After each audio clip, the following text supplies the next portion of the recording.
بسم اللہ الرحمن الرحیم۔ السلام علیکم ورحمۃ اللہ وبرکاتہ۔ حضرت عامر رضی اللہ تعالی عنہ بن فہرہ کا قبول اسلام۔ حضرت عامر نے ابتدا ہی میں دعوت توحید کی آواز پر لبیک کہا تھا۔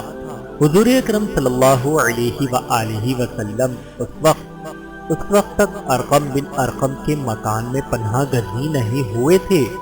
غالباً بے بسی کے ساتھ اس حق پسندی نے قدرتاً ان کو سخت سے سخت مصائب میں مبتلا کیا۔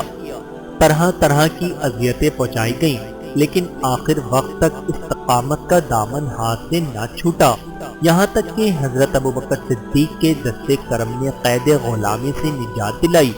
ہجرت کے موقع پر جب حضور اکرم صلی اللہ علیہ وآلہ وسلم اور حضرت ابوبکر صدیق غار ثور میں پوشیدہ ہوئے تو حضرت عامر بن فہرہ کے متعلق یہ خدمت تھی کہ وہ دن بھر مکے کی چراگاہ میں حضرت ابوبکر صدیق کی بکریاں چراتے، شام کو غار حرا کے پاس لے آتے، یہاں ان کا دودھ دھو کر استعمال کیا جاتا۔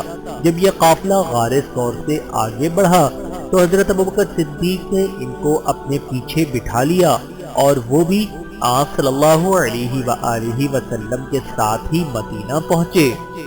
جس وقت سراقہ نے 100 اونٹ کی لالچ میں حضور اکرم صلی اللہ علیہ وآلہ وسلم اور حضرت ابوبکر صدیق کا تعاقب کیا اور اس کے گھوڑے نے ٹھوکر کھائی، یہاں تک کہ گھوڑے کے پاؤں گھٹنوں تک زمین میں دھس گئے، تو اس نے آپ صلی اللہ علیہ وآلہ وسلم سے معذرت کی اور درخواست کی کہ مجھ کو امن کی تحریر لکھ دیجیے۔